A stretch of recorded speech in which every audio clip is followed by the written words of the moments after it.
I think poetry is a really vital form and force. Many of us have long felt that way. And I think there are more new readers and writers of coming to poetry now. And some of the reasons for that, it's actually not trying to sell you something. It's trying to create a pathway in for you to access a large, full, and fluent version of yourself. And I believe that's a version of the self that we are swindled out of in a lot of ways by the culture that we live in.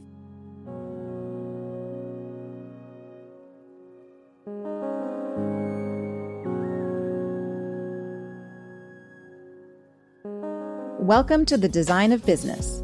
The business of design. Where we introduce you to people from all over the world, from different industries and disciplines, who are here to talk about design, business, civility, and the values that govern how we work and live together. This season, we're observing equity. I'm Jessica Helfand. And I'm Ellen McGirt. This episode of The Design of Business, The Business of Design, is powered by Deloitte's DEI Institute. Deloitte believes that bold actions can help drive equitable outcomes, and conversations like this can fuel the change needed to continue to build a more equitable society. Visit Deloitte's DEI Institute site at deloitte.com/US/DEI Institute for more of their research and perspectives on equity. Later on, we'll hear from Kwesi Mitchell, Deloitte's Chief Purpose and DEI Officer. Hey, Jessica. Hey, Ellen. To kick things off on today's episode, I just want to say one thing for you to react to.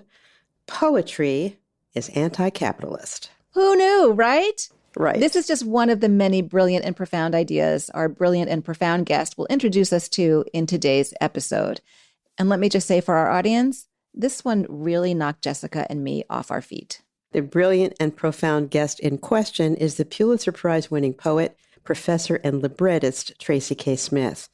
Tracy served as the U.S. Poet Laureate from 2017 to 2019. She's written 5 poetry collections and 1 memoir/manifesto that we're really going to dig into in this episode. She is also a professor of English and African American Studies at Harvard. We felt like Tracy absolutely needed to be part of our Redesigner season of DBBD, in part because she has such an elevated, unique, and hopeful way of reimagining what a free and nurturing society could look like. And I'll tell you this, she tells a story in this interview that both brought me to tears and helped me rethink how we can catalyze true systemic change through reflection, truth-telling, and forgiveness. I think the first thing I said to you when we hung up was that Tracy exists on a separate plane. She has a higher form of life. And what really shines through, I think, in how she discusses her approach to her written work and her teaching is this incredible humility about everything she observes and thinks about and participates in as an artist, really. She's a truly skilled way of weaving her depth of historical knowledge into her writing as a way to hold up a mirror to our current moment. I think many people who sometimes turn to history do it in a punitive way. She does it in an inspiring way. She does, and she makes that higher plane seem accessible to everybody. Her body of work is really vast, almost intimidatingly big, but in this interview, we focus on 2 of her recent works. One is the libretto she wrote for the opera The Righteous, which debuted at the Santa Fe Opera House and ran through August 13th. And the other is what Tracy calls her memoir-manifesto, which was released in January of 2024. It's called To Free the Captives, A Plea for the American Soul. The book shifts backward and forward through slavery, World War I, the Civil Rights era, but most importantly, as it exists through her own family's history. She began writing the book in 2020 as a way to hold herself together during what she calls the din of human strife and division. And Jessica, I do make the joke, and I think about it a lot. Most of us had big, lofty ideas for the book we were going to write during the pandemic, and she actually did it. She actually delivered, and she was so unbelievably generous throughout this entire conversation, candid about everything from her writing process to how she finds faith when she otherwise feels empty, to how her employer and alma mater, Harvard, can emerge from this period of institutional difficulty. And if you stay until the end, you will hear Tracy read one of her poems live on air, which was thrilling. And yes, brace for impact. You'll get to hear a cameo from her dog, Bruce. Yes, you will. This has been a real season of the dogs for DBBD. Anyway, without further ado, here is our conversation with Pulitzer Prize-winning poet Tracy K. Smith.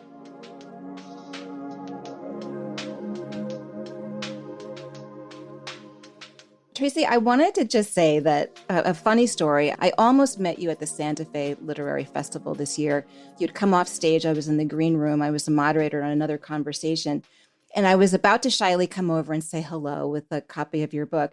And then you suddenly got engrossed in conversation with these wonderful poets, Hakeem Bellamy, and I think it was Wang Zhishan and Arthur Z. And so like this bustling, we're all eating lunch, we're all preparing up like that nervous energy backstage. And then four poets got together and sat there and started talking. And it changed the whole vibe in the entire room. And we all got quiet. It was like, oh my God, the poets are on this now.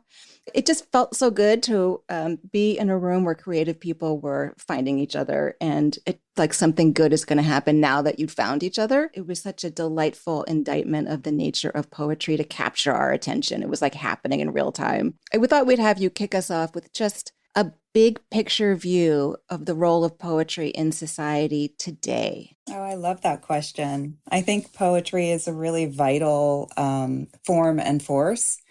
And many of us have long felt that way. And I think there are more new readers and writers of coming to poetry now. And some of the reasons for that, I think, are because poetry is a vocabulary that doesn't have an initiative or motivation that's connected to the market. It's actually not trying to sell you something. It's trying to create a pathway in for you to access a large, full, and fluent version of yourself. And I believe that's a version of the self that we are swindled out of in a lot of ways by the culture that we live in. We have a lot of devices and products and platforms that are seeking to capture our attention, monetize our attention, and replace our innate vocabulary with something that serves their ends, serves their purposes. We have a lot of incentive in our culture to engage in outrage, not even merely debate, but clapping people down or refusing to listen to and agree to empathize with their positions, their questions, their views and their needs. And one thing I really love about poetry is that it invites us into a quiet and beholden space where there's another voice. Maybe it's the poet's voice, maybe it's the voice of someone the poet has imagined or invented, but it has something to say that, if you can listen in the right way, can give you access to many things beyond just that single imagination. I love the idea of poetry as a form of anti-capitalism. And I think we should make you T-shirts and we'll all wear them. Oh, I would love that. It's interesting to me. I've read and heard both in interviews you've given talk about the imagination and talk about living words.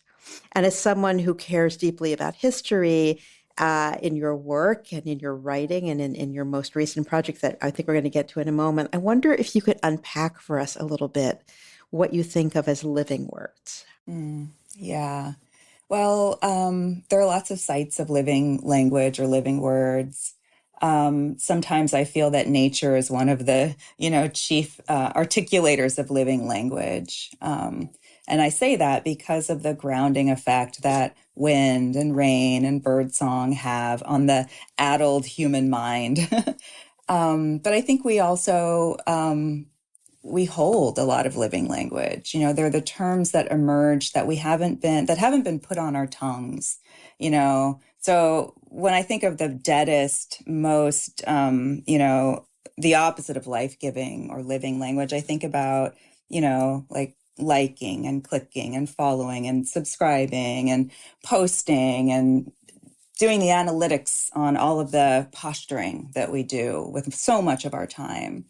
And the other end of the spectrum are the words that hold so much feeling that we have to unpack them constantly, like love, like fear, like need, like care. And all of the really homespun or instantaneous ways that we come to repopulate those terms with the kind of precision that they insist upon. And maybe that's another way that I think poetry is so useful, because it says, yeah, we have these familiar feelings, but they occur as powerful because they are utterly disorienting and unfamiliar when they when they, befall us in some way, for better and worse. And so we've got to do the work to name, claim, understand, and respond to them afresh every time. Beautiful answer. So let's talk about another word that we'd love you to dig in, the righteous. This is your latest libretto for the opera that is currently in performance at the Santa Fe Opera House. Can you tell us a little bit about the origin of this work? And I know Jessica and I are both really curious about your process and how it's different from creating libretto and also memoir and poetry. Well, in a nutshell, The Righteous is the story of a preacher named David in the 1980s. The story is set from 1979 to 1990 in an unnamed part of the American Southwest. And he's somebody who emerges on the stage initially with a really powerful, earnest sense of faith and trust. And his wish in creating a congregation is to, help and serve and care for people. But he becomes involved in, the enticements of the world. He marries into a powerful family. Midway through, he goes into politics. He's elected governor of his state, and questions of compromise, political compromise, and also personal compromise and betrayal, kind of like run through his life as they run through many lives. And it's a story that's allowing us to think about culture and some of the early kernels of the kinds of cultural division, the weaponization of faith in some ways, or the wielding of it as a political tool. The vocabulary of division that emerges from the war on drugs, the AIDS epidemic, and the forms of regard and disregard that got codified into public or civic discourse. All of those things feel so useful to the world that we find ourselves in right now. And so looking at them across a distance of several decades allows us to become willingly vulnerable to them in a different way, or to get a different vantage point. And just if I can jump in for our listeners, our readers, I hope they're readers listening today, it's set in the 80s, and that's why you bring up the AIDS crisis and some of these other things. Yeah, it takes place across the decade of the 80s. And a lot of the story has to do with interpersonal relationships. David's best friend is a gay man who's semi-closeted named Jonathan. His sister, Michelle, becomes David's first wife, and a member of the congregation who's got a slightly mystical vocabulary for Christianity, whose name is Sheila, becomes David's second wife. And so the story is full of operatic intrigue and, disappointment and opportunity. But I think it's really a story about humility. Like, what happens if we can look at someone who we might think of as a villain and resist the urge to condemn and judge and categorize him in a way that suits, our sense of self-righteousness or correctness, and think about how his failures and vulnerability actually might reflect or speak to facets of ourselves. You used the word weaponized earlier, which it keeps coming back to me. And in listening to you talk about the faith part of this story, there's a line in the I listened to you reading from the libretto, where you say, quoting one of the characters, "When I'm empty, it's the quiet voice of God that fills me." And I believe there's a refrain, "When I'm empty, and I'm often empty." I was so taken with this. When you talked about the culture of distraction, of devices, and the externalization of so many things in the world, the weaponization of things like faith, things like personal belief systems, suddenly becomes this very, I think, loose, there's slippage between what is internal and personal and what is public and consumed and ridiculed by others. And it seems to me that this is something you think about a lot when you think about systems of power, when you think about psychic violence, when you think about how history has perhaps misconstrued, or we ourselves have misconstrued history.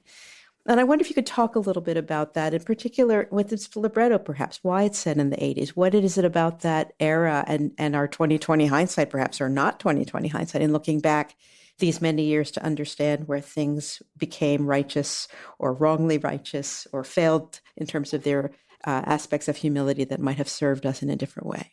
Yeah. Well, the 80s is a period where our relationship, I guess they were always going through changes in our relationship with like media. But the 80s was a moment where suddenly people had TVs in many rooms of their houses. And the move toward a near constant news cycle was really beginning. Product placement was taking off in ways. I grew up in that decade, and I'm embarrassed at how many jingles I still have full access to in my memory, despite how much else important stuff I've forgotten. And so that felt like a useful corollary. There's an innocence to it in a way, and there are TVs and screens that occur in the opera to kind of like give us another vantage point on what we once looked like, and how different and how much simpler in a way that appears now. And if that time seems simple, I hope an audience member might say, well, where are we on the spectrum that continues even beyond the final act of this opera? That's the real wish. And maybe even the introspection of the characters is a way of saying, yes, we live in a world, countless external processes, but we carry that world within us. And we have to find and claim or locate ourselves or something that can anchor us. Faith, there are genuine facets of faith that have served that purpose and that do. And then there is this other, return to the opposite of living language. When is the moment in our living memory when God became aligned with certain political ends, earthly ends? Well, maybe that's where history and your love of history and your interest in history is really a useful guide here. Because as you were talking, I remember the 80s. I remember the preachers. I remember AIDS. I remember all of it. I remember all the jingles going back a little earlier. I'm a little older than you. But I'm thinking now, as you're talking about the kinds of division and misinformation and the constant streams, it's not just TV anymore, it's constant streams of bad information and insights and hot takes. And the people walking through their lives, regular people, for whom there are people in public sphere, talking about the United States, but lots of places, that there's no information we could give you about them that would make them seem human to you anymore, that would make them redeemable in your eyes. They are just the enemy. And it can be any type of person from any political party or any corporation or, any point of view. How do you, I think I know the answer, but how do you cope with that? Oh, gosh. I mean, I try and go back to the bedrock of, okay, what is an individual life? What are the pressures upon it?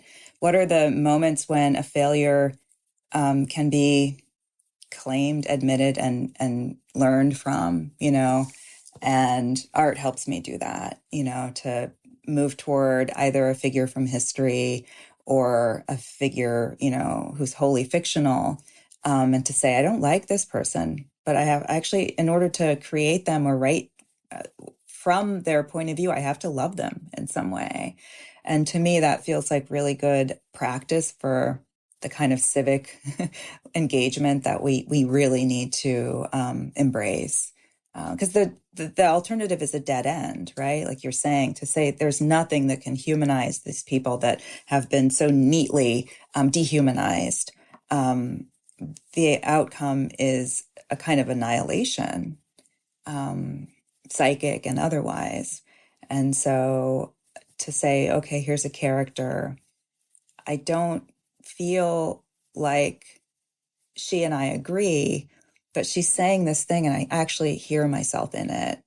Or, she's doing something that I can't help but feel for, even if the wish is to help her not do it. And so that's a position I feel eager to put myself in and to invite others into as well. And opera is such a powerful art form because it's not just the language, it is also the power of the voice and the music. I mean, these unamplified voices that are literally like vibrating across the theater to reach you.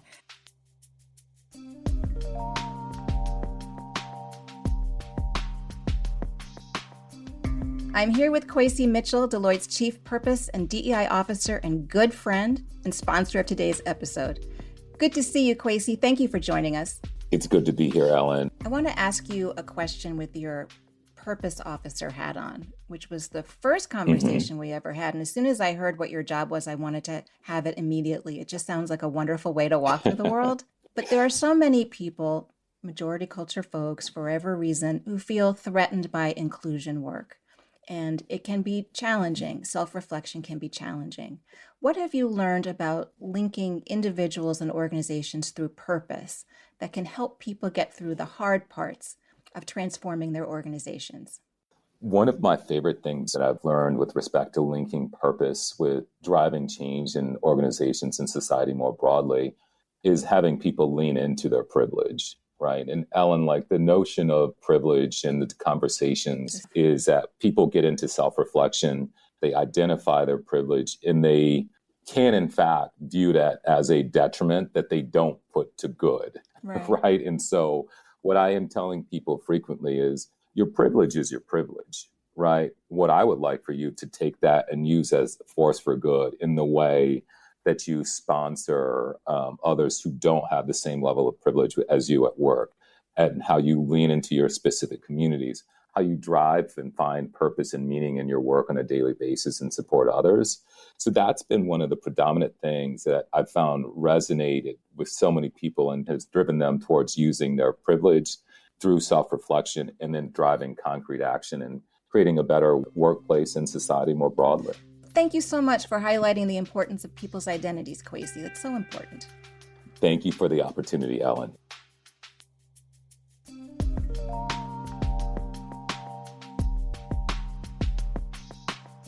To the degree to which we had running sort of gallows humor during the pandemic, we were all going to write a book.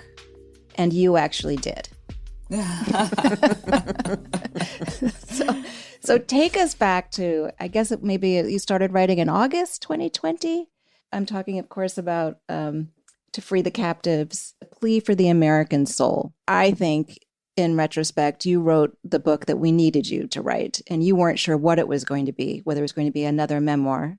And could you tell us a little bit about what was happening for you when you sat down at your desk and started to write? I was going through that heavy, fearful time.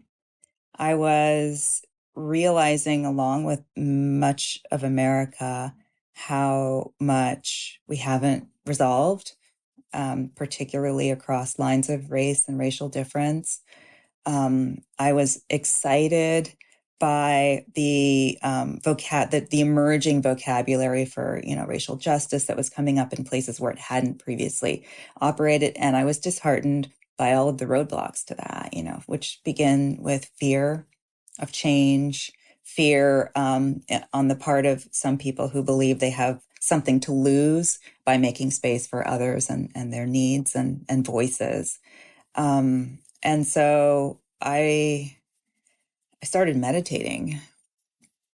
I felt like I didn't have courage that was strong enough to get me through some of the challenging encounters that I was experiencing and witnessing, with much of the world.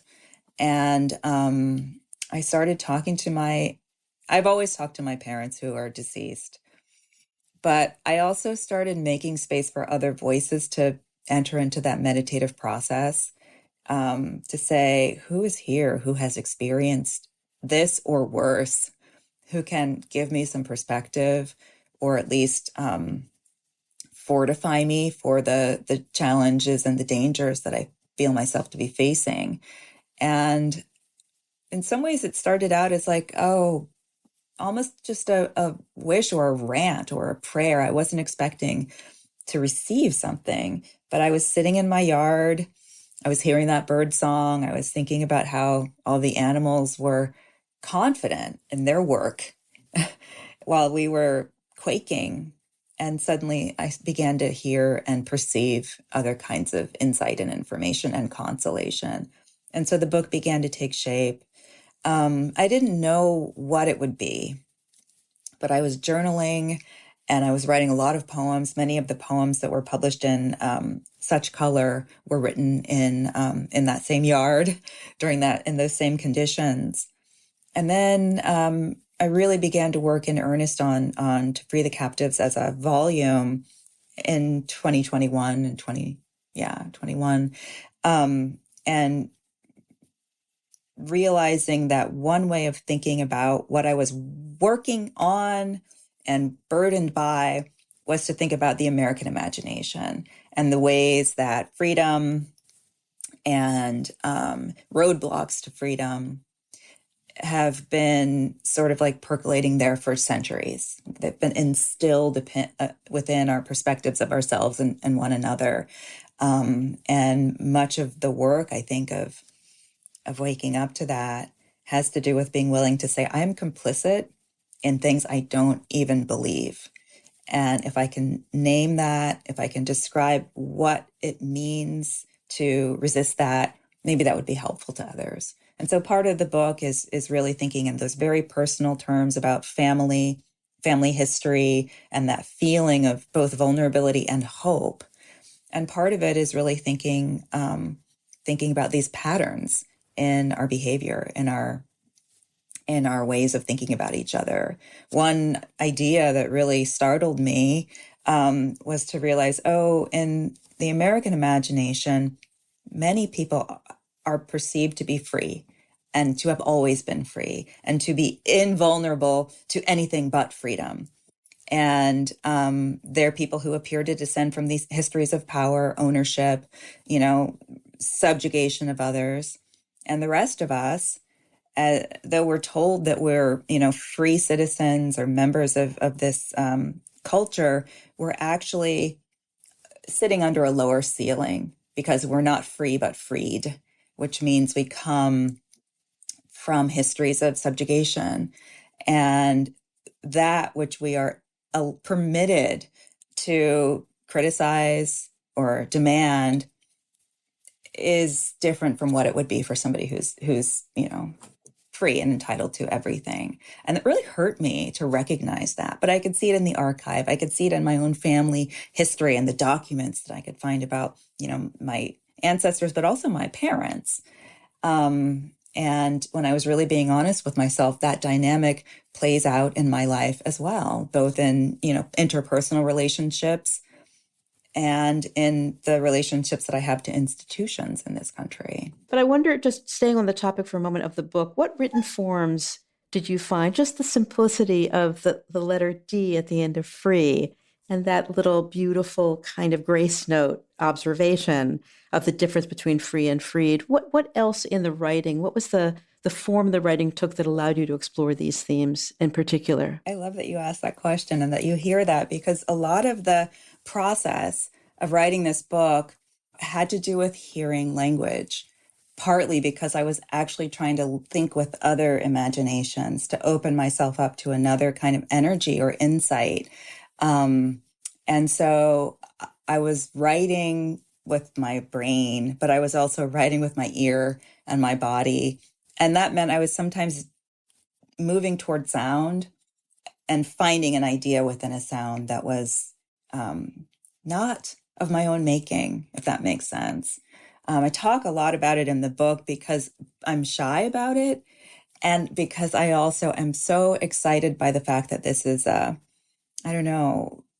believe this is part of our human birthright, to have, the capacity to connect with others across space and time through meditation or through a kind of intentional seeking. And maybe that's another one of these interventions upon the dead language or the market-driven forces that we live in, to say, this doesn't make a kind of literal sense, but what if it is a counter logic that can help us make better sense of the world that we live in, the world we've inherited, and that we have to help to correct course. I want to acknowledge the pain that you felt and you expressed as you were doing this work as a journalist who focuses on race and equity in business and life and corporate life. These institutions are filled with people who are wrestling with all kinds of pain, and sometimes it's triggered on a daily basis. And I'm also thinking about the pain of being complicit in a story that unfolded before you were born. People who don't understand the distinction between free and freed, who are from the free and are now having to revisit all of these stories, all of the people who have been part of the mythologizing of American life, who should have taught them different, who should have known better, and who didn't. And now we're fighting about the flags. Now we're fighting about kneeling at football. We're fighting about all these things that feel so disorienting, and who may not have the kind of, and you talk about sobriety in a number of ways in the book that was so moving to me, the cultural sobriety and the courage to be present with these stories, because it means losing a big part of the identity that gets them through their lives. So from that point of view, and of course, this is where you win the second Pulitzer because you solve the biggest problem we're all facing. This, right? Is that what advice do you have, or what guidance do you have for someone who is who may be experiencing a loss of status as a result of understanding their complicity in a story they didn't write? Yeah, it's important. I mean, there are so many forms of pain in our culture that must be tended to, and that's one, because as you're saying, it's a roadblock to other forms of healing and progress. And I go back to the scale of the intimate scale, because I imagine in that position, it's easy to say all of them are against me, and all of them are trying to sever my love for my family, my people, my home. And so I would say, let's forget about all of them. Forget about the sea of faces that you're just imagining. And what happens if you can put yourself in even an imagined encounter with just one other person? Literature is really great for that, because it's one voice on a page. And for the time that you're reading, it really does feel like it's speaking to and for you, directly to you. There's an anecdote at the very end of that book where I'm in the Poet Laureateship and reading some Civil War poems in rural Kentucky.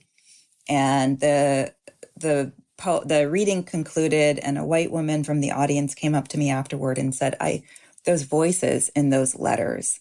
And I'll just explain that I read a cycle of poems that are archival letters written by African-American soldiers and veterans of the Civil War, letters that they wrote to their family members wrote to them, and letters written to, President Abraham Lincoln and others.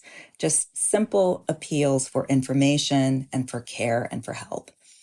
And this woman said the voices in those letters are so powerful, and they really reminded me of people in my family. Can you wait for me to go home? I want to get something for you. So she rushed home, and an hour later came back, and her demeanor was quite different.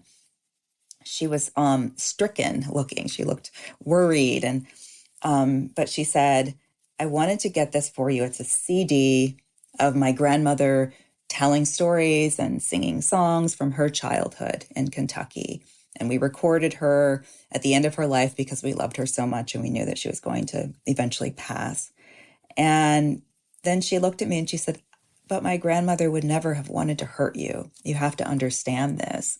And suddenly I understood what I held in my hands, right? A CD that is going to be repeating stories that she was given, that she inherited from her people, many of which would be hurtful to me, many of which would denigrate the perspective of an African-American person in her time.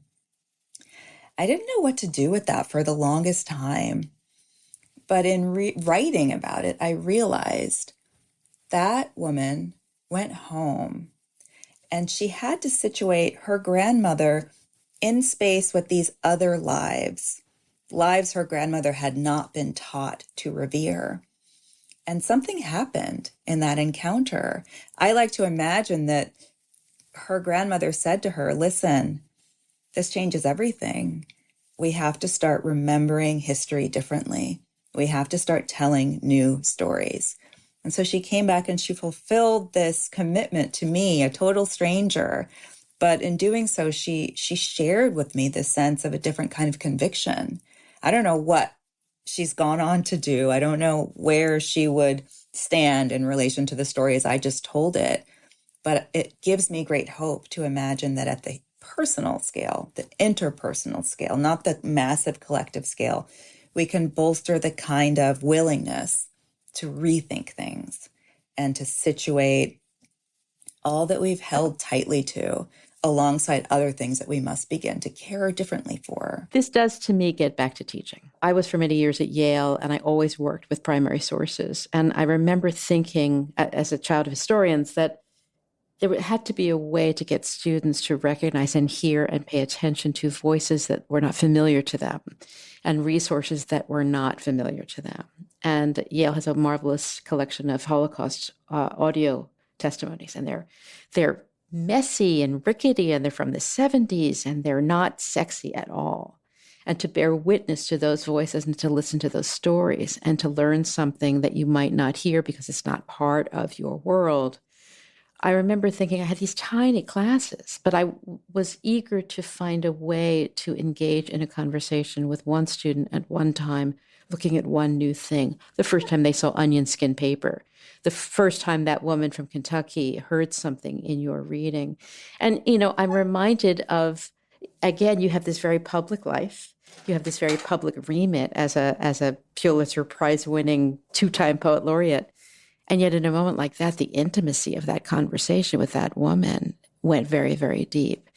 And in a way, teaching is probably both of those things. It's public and it's private. It's you hold them all to the same standard, but you treat them as individuals. And they probably come from all kinds of walks of life, as students do. And during COVID, could you talk a little bit about how you, first of all, I can't even imagine how you manage children and teaching and writing and memoirs. And I mean, really tell us what vitamins you take, because we would like some.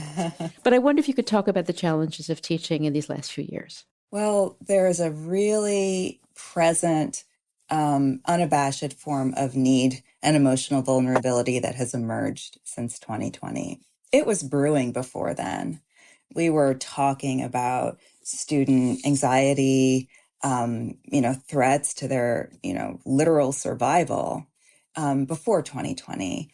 But it was exacerbated and heightened by just the fact that we were all so isolated. That was the time in my teaching career that I found myself having far more one-on-one interactions with my students, despite the fact that it was all virtual. And we weren't always talking about the material. They just needed to talk. They just needed to bear witness to what they didn't know, what they were worried about, what they needed from a poem, what they hoped one day they might be able to do. And taking the time to be in that kind of, it was mediated by Zoom, but that kind of proximity was really, I think it changed my teaching forever.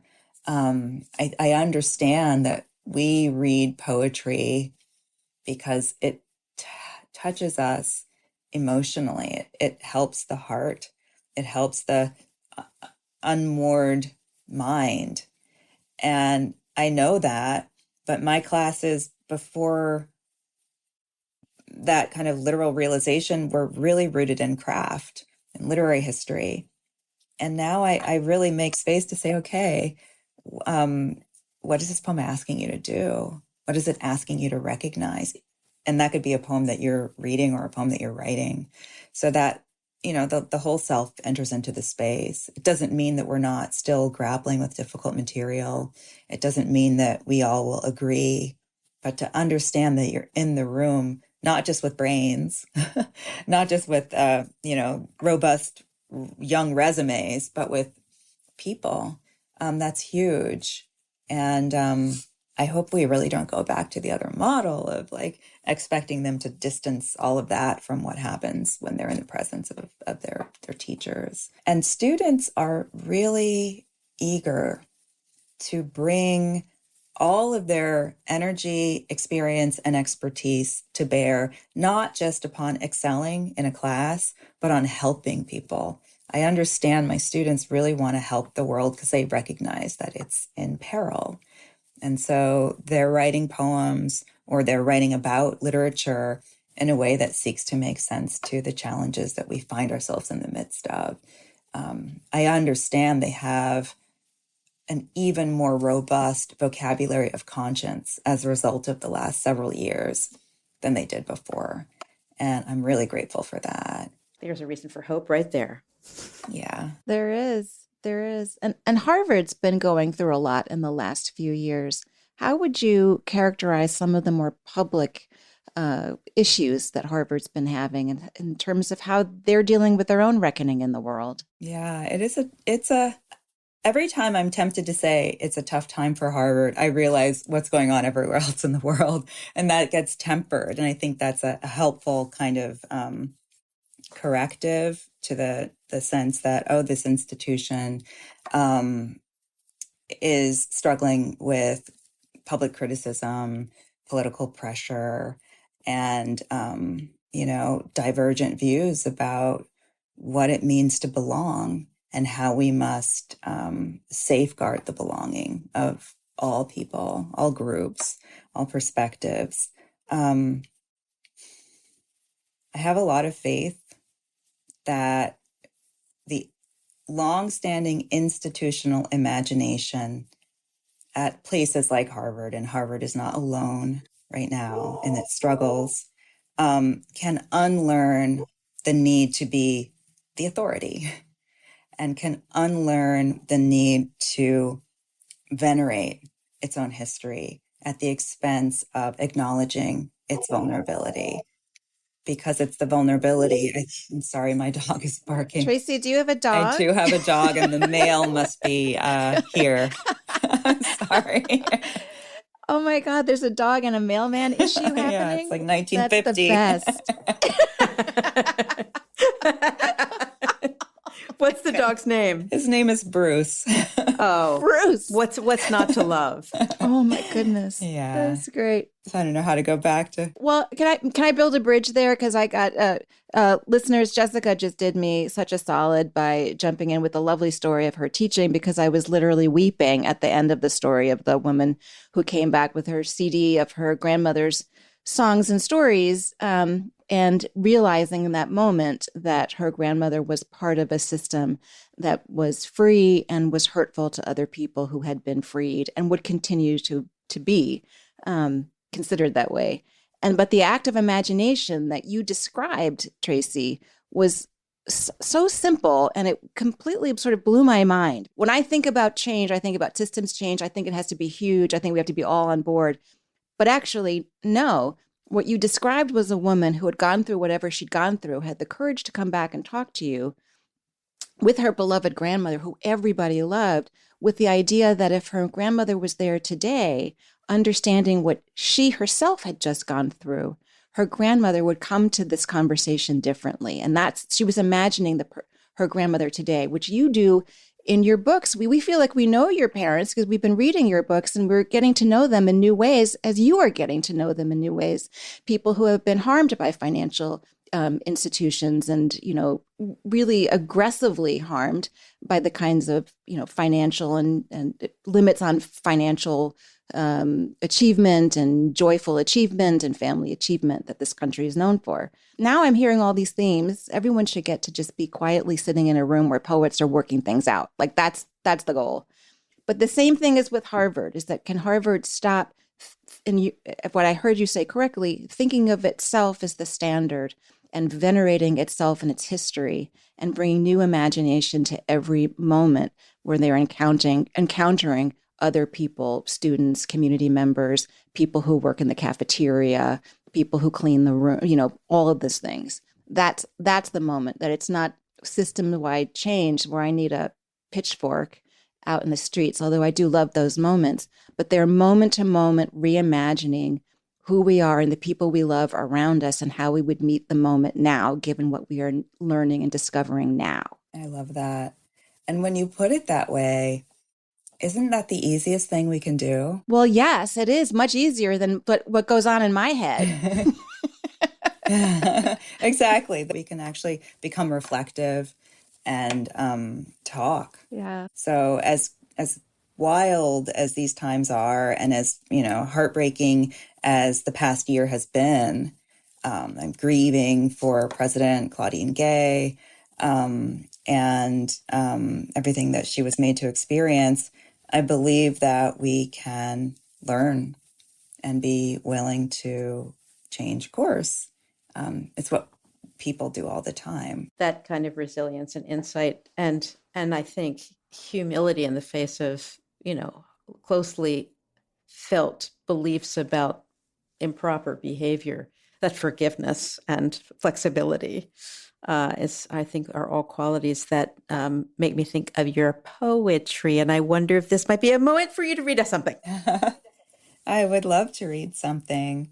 I'm going to read a brief poem called An Old Story, because I wrote it at a time when I was really thinking about the work that mythology has done to authorize the terrible, all of the trends and patterns that we've been talking about that have harmed people and that block us from being willing to correct course. Many of them have been authorized by the ways that that history is told and remembered. And so I gave myself the assignment. And when I read this poem publicly, I invite people in the audience to fulfill this assignment in their own way. Write the myth that we need right now. Write the myth that will help us to move forward into the future that's on the horizon. So this was my attempt a few years ago. An old story. We were made to understand it would be terrible. Every small want, every niggling urge, every hate, swollen to a kind of epic wind, livid the land and ravaged like a rageful dream. The worst in us having taken over and broken the rest utterly down. A long age passed when at last we knew how little would survive us, how little we had mended or built that was not now lost. Something large and old awoke. And then our singing brought on a different manner of weather. Then animals long believed gone crept down from trees. We took new stock of one another. We wept to be reminded of such color. Thank you for that beautiful poem and for reading it to us so beautifully. Thank you so very much. What a delight. Tracy, what's next for you? Something exciting, I know. Well, there are a few more performances of The Righteous. It goes through August 13th at the Santa Fe Opera. And I'm working on a couple of new books, 2 books about poetry that I hope will be helpful to kind of like reclaiming of, the urgency of this art form for more people's lives. And there are always poems brewing as well. So I'm going to devote myself to all of that, listening across registers and voices, and seeing where it leads. Right. We were joking before you joined that you need to start the Live Poet Society. Yes. We should all be so lucky to be in the room with you. Tracy, thank you so much for being here. Oh, thank you both. I really enjoyed our conversation.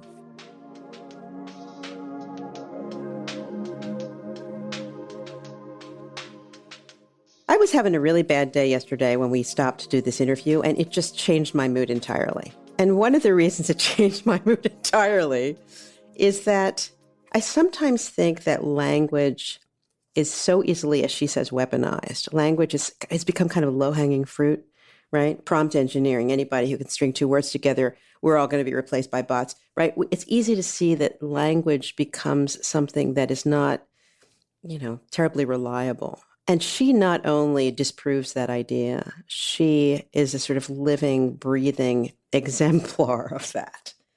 She doesn't repeat herself. I felt that every answer she really thought about it. She's such an original mind, and she loves language. It's her medium. It's this expansive, expressive, sometimes volatile, deeply emotional, heartfelt, personal means of actually making sense of the world, not just for herself, but for the rest of us. Jessica, I felt exactly the same way. Just a sense of energy. There's people who give you energy, and there's people who sap your energy. She just, can you imagine being one of her students? How wonderful that would be. But I changed the way I approach my writing the next day, based on her meditative practice, which is not something I typically think I have access to.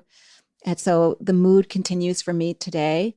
And I am rethinking the power of institutions and the institutions that we've accepted as being permanent. Love is an institution for Tracy. The imagination, the collective imagination is an institution. So thinking about that. I love that. I love that idea of the collective imagination or questioning the American imagination. Yes. And in her case, you really see that it's deeply tethered to questions about history. Yes. And again, it would be so easy for her as a Harvard professor, as a poet laureate, as a person with an unbelievable pedigree, to sort of have a certain sovereignty on this topic, to be superior to the rest of us. And it's the opposite. Also, let's just talk about the fact that poetry, which seems, as you described when you talked about those poets huddled in the corner, it was so great. In your early anecdote, it seems a rarefied, distant sort of way to engage in the world. And she makes it feel accessible and open. And when she talks about living language, she really means it. It is living, breathing, active, changeable, fungible way of actually connecting to people who might not agree with you. And that story that brought you to tears, I think is a perfect example. I agree.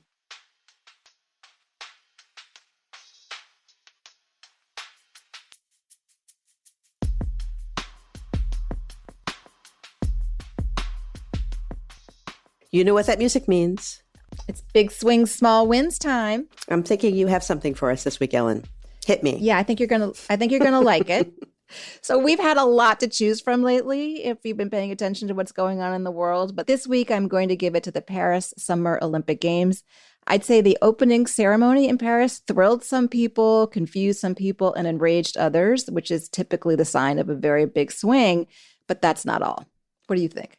The Olympics itself is the biggest swing for all participants who endured an untold number of small wins to get there. And by participants, of course, I mean the athletes, but also the trainers, the families, the communities who support them, and the costume designers and the creative community who help every athlete represent their culture on such a big, really global stage. And that has been so thrilling.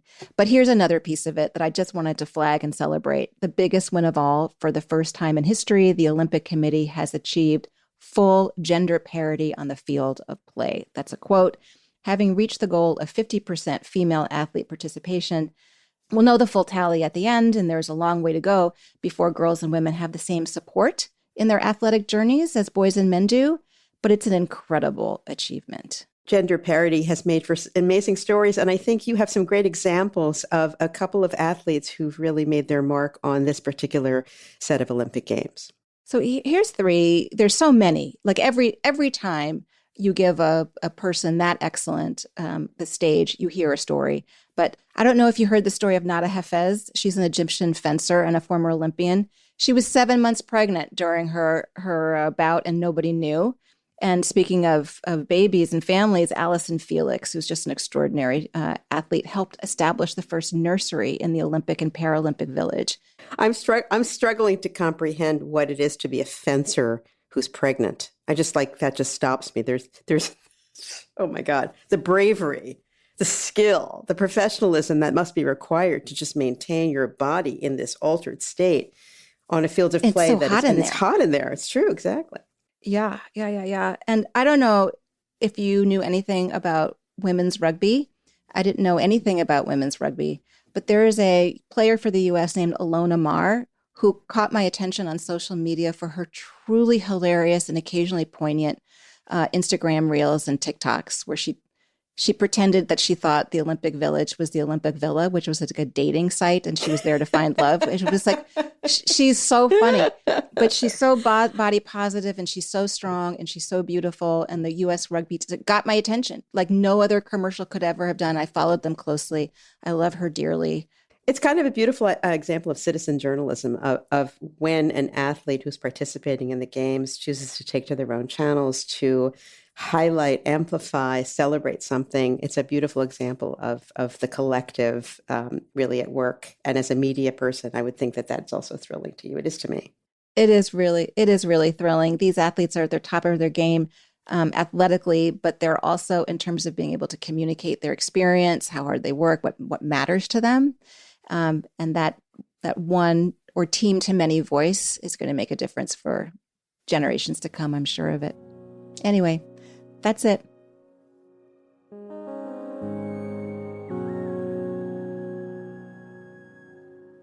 The Design of Business, The Business of Design is a podcast from Design Observer. Our show is written and produced by Alexis Haught. Our theme music is by Warner Meadows. Justin D. Wright of Seaplane Armada mixed and mastered this episode. Special thanks to Adina Karp and Focus Forward Podcast Studio in Providence for production support. And on this week's improv thank yous, we'd like a special shout out to Tracy Smith's mailman for triggering such a delightful cameo for Bruce. Aww. And for more long-form content about the people redesigning our world, please consider subscribing to our newsletters, Equity Observer and The Observatory, at designobserver.com.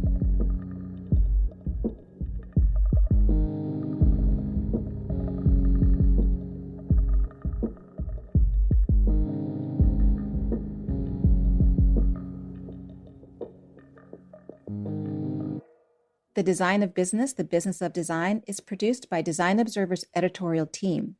The views and opinions expressed by podcast speakers and guests are solely their own and do not reflect the opinions of Deloitte or its personnel, nor does Deloitte advocate or endorse any individuals or entities featured on the podcasts.